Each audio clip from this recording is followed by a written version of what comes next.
Hi everyone, my name is Sona. And my name is Sweetie, and welcome to What They Don't Tell You podcast. the pre-dental edition. Well, first, we want to say thank you to everyone who showed so much love and support to our last episode. Oh my God. Oh, We were so nervous about how it would be received, and it was all great positive vibes. I'm so happy that we were able to connect with so many people, especially our classmates.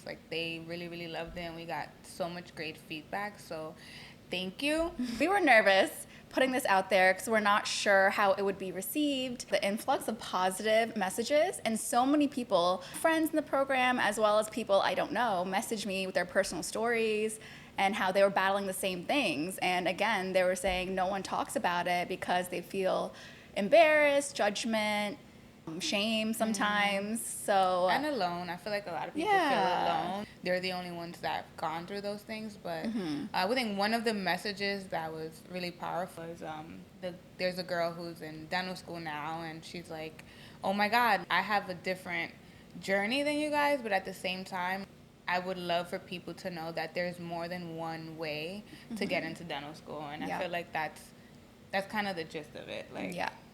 No, exactly. I'm so excited and feel like we're doing something really good. Yeah, so continue to write us and share your stories so we can, connect with you and make this worthwhile.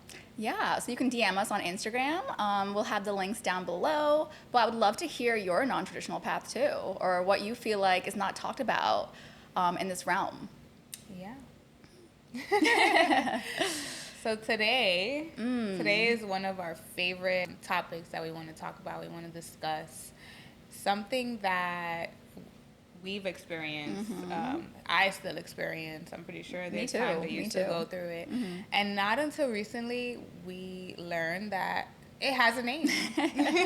Yeah, so last episode, Sweetie kind of mentioned that I have this really bad habit of downplaying my accomplishments. And I don't know where it comes from. But I mean, I could accomplish something like I could climb Mount Everest, and I'll be like, oh, I had really good shoes, Right. I will never give myself enough credit. I did that. Yeah. Even for myself, I can accomplish something great. I'll get an A on an exam, and then I'll be like, oh my God, but I should have got an A before, and I would have been in such a better place. Or I always think about what I could have done better, and I forget to celebrate those moments of victory. Yeah, and I believe a lot of people go through this too. There's more light being brought to this phenomenon nowadays for both dental students, pre-dental, even med students, and then even I think once you graduate, doctors are experiencing once this. You graduate. Yeah. And just people in different careers, when you get to a certain point in life and you forget how hard you worked and how much work you put into, you dwell on the moments where you failed. And although we did say before, failure is good, you can't live there. You have to accept, okay, I failed, I learned from it, and when you do get to that point where you applied those lessons, celebrate yourself. It's okay. So, the name... It's called... Oh, yeah. Imposter Syndrome. So, Imposter Syndrome. Yeah, what is it? What is Imposter Syndrome? What do you think it is? Well, before I even knew it was a definition, it's basically feeling like you don't belong where you are, you don't deserve where you are and what you've accomplished because of where you've been and what it took for you to get there. So accomplishing something great, but dwelling on the failures before that accomplishment. So what is the textbook definition of imposter syndrome? Oh, pop it up right there.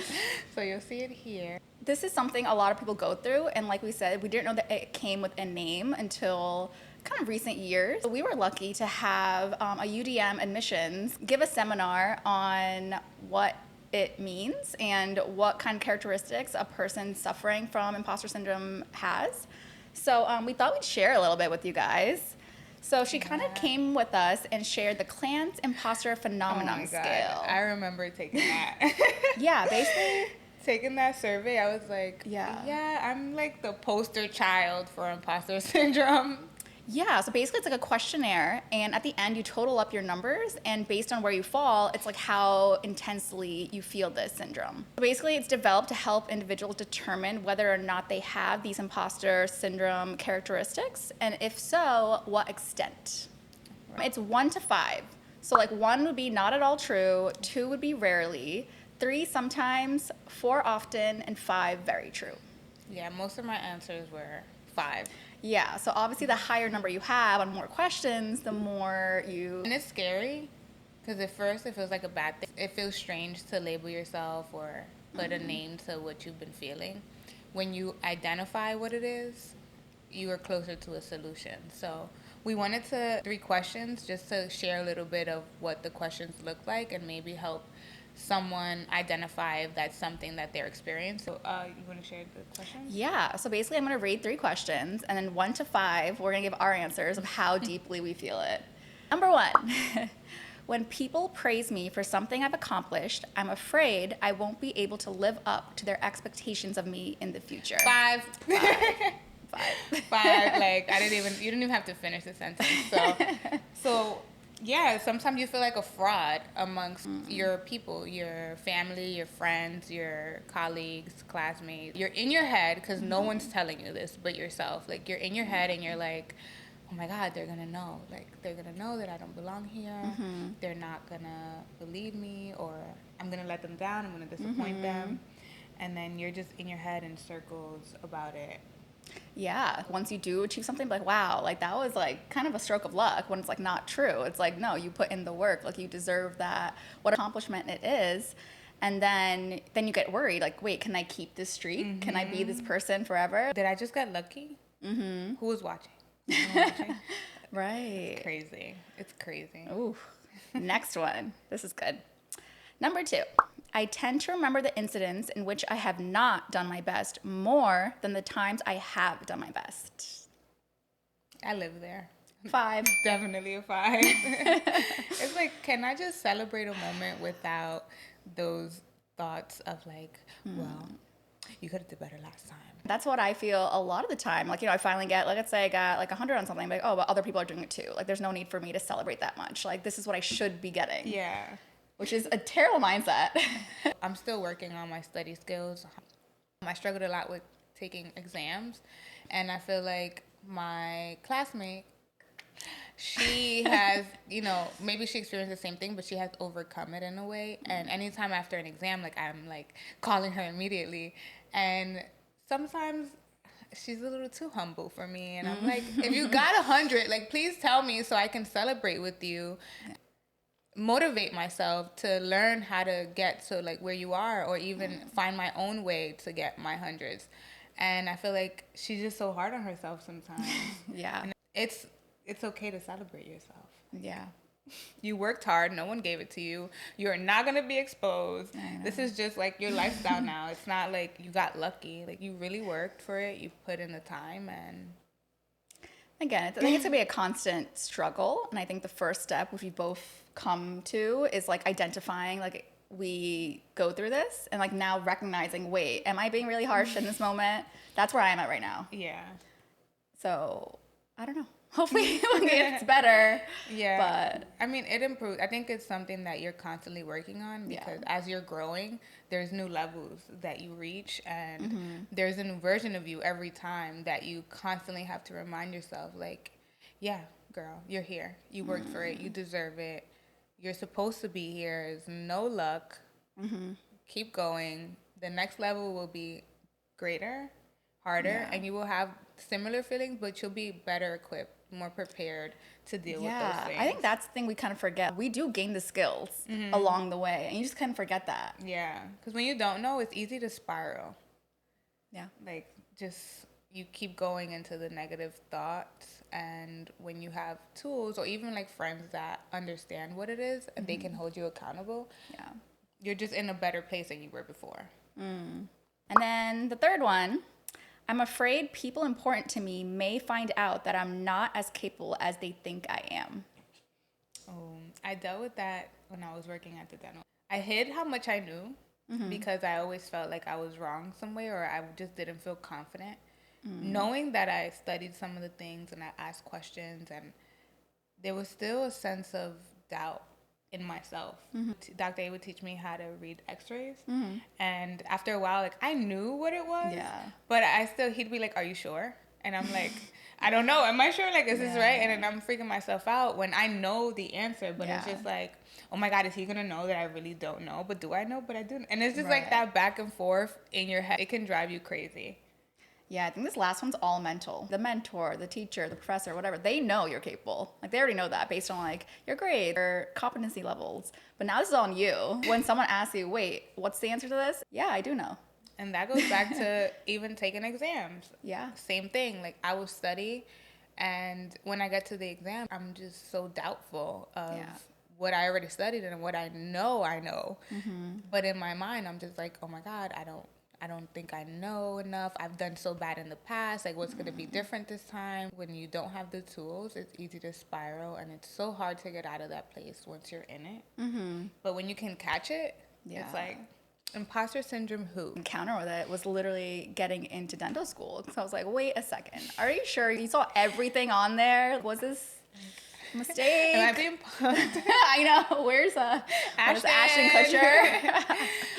We're not old. We're showing our age. Right.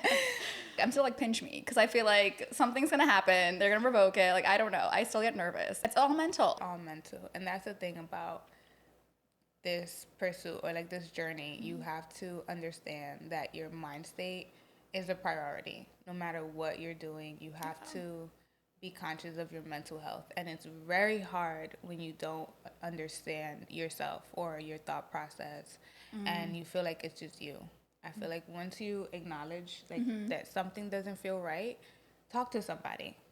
Don't feel judged, don't feel scared. And it's easier said than done, because when you're in your head, you're just in there all by yourself, you making things worse. And the minute you speak to someone and you're like, oh, you too? Yeah, they're going through it too. Yeah.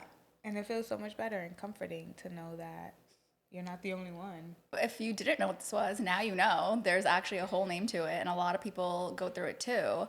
So now let's talk about, like, how do we fix this? Yeah. Or how do we work on this on the daily so it doesn't affect us as much? Yeah, because I feel like people often discuss these feelings or these emotions, but they always tell you once they're on the other side. And it's really not clear how they are able to combat, or how we combat those thoughts. Like, I know some weeks are better than others. Some days are better than others. What is something that you feel like you do when you're having one of those? I'm going to call it an episode. Yeah. It is an episode, because, again, it's fleeting, it's short, but it's like, it exists, it happens, and I don't know, I always feel like I'm going through it by myself. What I do, and this may be different for everybody, I have a journal, and I literally write down like a timeline kind of my life. I write every year in it, all my accomplishments, all the things I did poorly, what I could work on. I look at that anytime I forget how hard I worked to get here. Yeah. I also journal. Yeah. But mine is a little different. I'm very big on affirmations and just talking to myself out loud, not in my head, because the voice in my head is like driving me crazy sometimes, telling me all the negatives. So sometimes I feel like I have to get louder than that voice. So I speak out loud positive affirmations. I am great. I do deserve this. I worked hard. I belong here. Like, just stating those things. And I love to read books that help me gear my mind or reposition my perspective on things. So, like, currently I'm reading The Secret, and it's helping me navigate through these thoughts and shift that perspective. So taking a negative thought and just replacing it with a positive, because it's so easy to think about something negative. And do you ever think, like, sometimes you're thinking to yourself all the bad things, and then you have to think extra hard to acknowledge the good things? And I'm like, why is it so much easier to dwell in negativity than it is to I think it's just think human positive. nature, though, right? Yeah. We're just, like, constantly reminded of, like, that one mistake you did versus 10 accomplishments. Or It's like you could do 20 great things, but you're just, like, stuck on that one bad thing that doesn't define you at all. Yeah. It's just, it builds character, like people say. So journaling is one of the things that I do agree works. It's not a one way that you do it. She likes to write her timelines. Yeah. And for me, like, I just write what I'm feeling at that moment. And what I notice a lot of people do is they write in their journal, they never read it again. And sometimes I go back and I read even like some of my great moments or my dark moments, and I'm like, whoo, I didn't think I was gonna get through that one. Once you're on the other side of that, you're like, oh wow, I survived that. Yeah. If I can get through that, I can get through anything. Right. Yeah. And it's such a good moment to have a good reflection. I also think this modern like era, everyone's such huge advocates of mental health, and there's so many resources out there, right? Yeah, because I know growing up and being first generation, my parents were like, Ooh, it's like taboo to talk about mental health.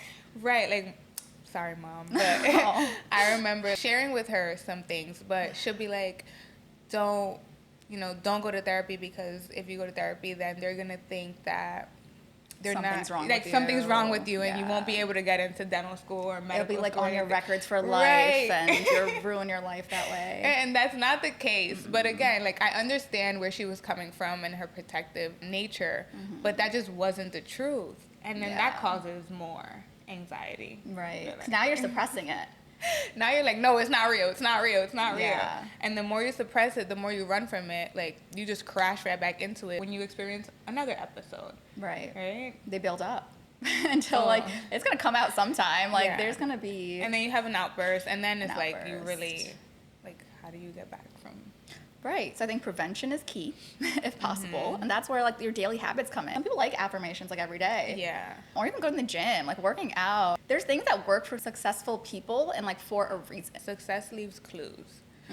So there's a lot of successful people who share, They're all doing the same thing. they're all doing literally the same thing in different ways, Yeah. but you find an outlet that's positive and that brings you to the other side. So you don't have to get stuck in that. I remember when I used to feel overwhelmed, didn't know what to do, I would just go for a run. Just run really fast. And then all that energy that like balled up is like gone. I feel better, and then I can think clearly. All these successful people, right? They have routines, they have habits, and we can learn from that. Absolutely. I mean, like, again, like, success leaves clues. If it's there for you, the tools are there for you. You just have to be okay with acknowledging them. Don't let anyone belittle how you feel. Don't let anyone just dismiss how you feel. You'll find your tribe, your people who will understand and guide you. If I didn't say anything, I wouldn't know she experienced it the same way. We do. Yeah, we both are experiencing the same feeling. And we have different ways that we deal with them. Right. But it's a solution. Like, Yeah. it's still a way. And going back to some of these comments I received, so many people are going through it. I just feel, so judged to even talk about it. Doing this podcast was very scary for me because for a long time, I felt ashamed of my journey and how long it took me to get here. But We're still doing it. Once I got over that, well, I'm still getting over it. It's not something that you work on one day and it gets better. It's something that once you understand what it is, you feel it and you can catch it and you can kind of get yourself out of it before you're spiraling. Yeah. Those are the biggest fears people do have, right? It's either judgment, the fear of failure, or the fear of success. Ooh. Right? Because I feel like that's what I'm Yeah. kind of going through. Something as big as success. That's what we're all reaching for, right? But then once you get there, that's a whole nother set of pressure. Yeah. Now it's like, wait, can I keep this on my plate and do it well for a long time? That's where I'm at. No, it's scary. You create this unrealistic world Yeah. for yourself. I'm never allowed to make a mistake ever again because I made so many before and now I can't. Yeah. Now you're at a new level. Yeah. And you're going to make different mistakes. Yeah. But because of the mistakes you made before, you kind of learn how to navigate through those. Right, through like the skills you've learned along the way. Gotta keep reminding myself, I guess. You really have to keep reminding yourself, Yeah. honestly. I know you said you have like a whiteboard that you keep and you have everything Yeah. on there. Put it where you can see it every day and remind yourself every day, love on you. She got into dental school. Like, can we a round of Take a applause minute. here and like have a minute to Yeah. really congratulate you? Like, you busted your butt Oof. for this. You Oh my almost gave goodness. up. And you got Yeah. it. Oh my God, I feel like I should tell my timeline more because it's so insane to really understand the gravity of the situation. I started out in high school, always a great student, got good grades. I was one of the very few people that actually left and went to an out-of-state college. So I did undergrad at Boston University, and I went to this huge school where all of a sudden everyone was like the top student. And I feel like I lost myself. I was like, wait a second, like that was my title, that was my thing. Who am I now? You're young, you're 18, you don't realize what I know now. You can have it all. You can be, everything. I lost myself. I thought like, wow, I can't be the smart one. Like everyone's accomplished more than me. People are writing research papers, people are being published. And yeah, I think that's why it just took me way longer to apply and feel like good enough to apply. I applied one time after college and did not get in, and that's what I thought, like, okay, that kind of solidifies like what I already knew about myself. And then years went by, working, things like that, tried again, and all my prereqs had expired. Can we take a minute? Do we know what the prereqs are? Let's talk about the prereqs before we even yeah. get into it's English 1 and 2, Yeah. Bio 1 and 2, Gen Chem 1 and 2, Yep. Orgo 1 and 2, Physics Yep. 1 and 2, and then Math. Oh, I did stats. I did 2. Calculus or stats? Yeah, calculus or stats. Some people do all of them. Yeah. I wasn't one of those people. And then like there's prereqs to taking I think those stats and calculus classes, like trig and all those other classes. Right. So those expired. Yeah, so those expire after 5 years, if anyone's curious. Yeah. So 5 years later, all of them expired when I was ready to apply again. So I retook every single one while working full time, working 2 jobs actually at the time. And oh my God, it was just like, what a battle. So I do all that, get great grades in them, apply again, still did not get in. And is that what people consider post-bac? That was like a DIY post-bac, yes. Okay. Because those classes go towards your undergrad GPA. Me, I remember if I would have taken more classes to bring up my GPA, it doesn't weigh as much, so Right. it takes a lot longer. That's why the master's program was a better route for me, but you did the post-bac. Well, I did the whole post-bac, and I reached the DTs thinking that was enough. I did great in both, and applied, and still did not get in. And that's when I was like, okay. Well, that's when I think I had my first moment of, should I like give up on this? Research the best master's programs, and led me to Barry. Shout out to Barry. Again. That was the final thing that I needed. The DAT scores don't expire for 2 years, so I had that still. Now I had a whole new course load of graduate level classes, which is a new line on your transcript. So that kind of overrid the undergrad one. And so lucky for that because... But like mentally, you kind of were still dwelling on that undergrad. I thought that second DIY post-bag would rectify that. And it felt like that still wasn't good enough for them. And I was like, oh man, like what else do you want from me? I can't. Like that's exhausting. And now finally doing the master's, doing really well. And this is the one that finally, they're like, okay, you fine. Had offers. Like you had other career options to go Right. into. And the cost of these classes. Oh my God, yeah. And exams, because the DAT has its own thing. And then when you're done with undergrad, financial aid doesn't work the same, really. True. To figure that So out. you have to figure that out. I mean, me and financial aid have had a few tussles. But like there's a lot of small things that happen between that too. Like taking all those classes over, the financial side of it. Yeah. And then the mental part again, like you did all those classes, getting into college. Yeah. Feeling like I'm a little fish in this shark tank with all these geniuses. And I'm like, I just came out from being that person. Now I don't know who I am. Yeah. Navigating that, waiting 6 years or like going through, life, 6 years, applying, finding out that now they're expired. There's an expiration date. Like whoever told you that? Yeah. That there was expiration dates on your prereqs. Do you know that? Because I didn't know that. Yeah. And then taking them over, like for you to even take them over it was such a big amazing decision. And then even after that, I think right before choosing to do this master's or not, I was offered a really great career in sciences. It was like a lab position. It was about money. Like I found a position a company where I could grow with in pharmaceuticals. Like I could have taken that route. And that was my biggest decision yet. Because I was like, ooh, one last, like the road's like divided, right? Which one do I want to do? Yeah. Because it was just about like science and money. There's other jobs out there. Right. But that's the thing, like, it's a job. It's not a passion. It's make you excited every day. Right. Yeah. Doesn't. Like, it's important to love what you do. To live a happy life, a fulfilled life, no matter what the money, obstacles, whatever it may be for you. If you don't love it, you're going to be miserable. It doesn't matter about the money. The money will come if you love something enough. I feel that way. I think also something as specific as dentistry, like there's a lot of tools to it, like on your body, on your hands, dealing with patients, business aspect, like you do it all. So if you don't love that, like it kind of all encompasses your life.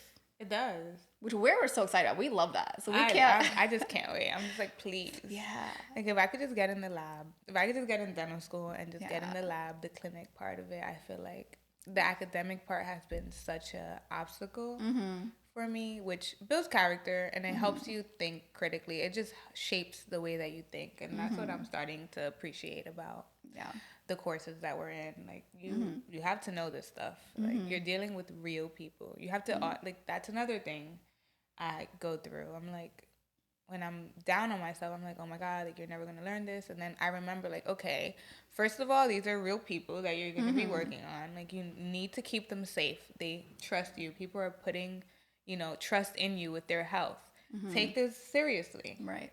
And those are one of the tools that I use when I'm. That's a good one, actually. I've never even thought about that. Yeah, I'm just like, hello. That's so true. Don't you want your dentist to know what's happening? My bad experiences with like at dental offices as a patient is what pushed me to want to be a dentist. And I know it sounds a little weird because everybody's like, oh, I want to be a dentist because I love my dentist. Right.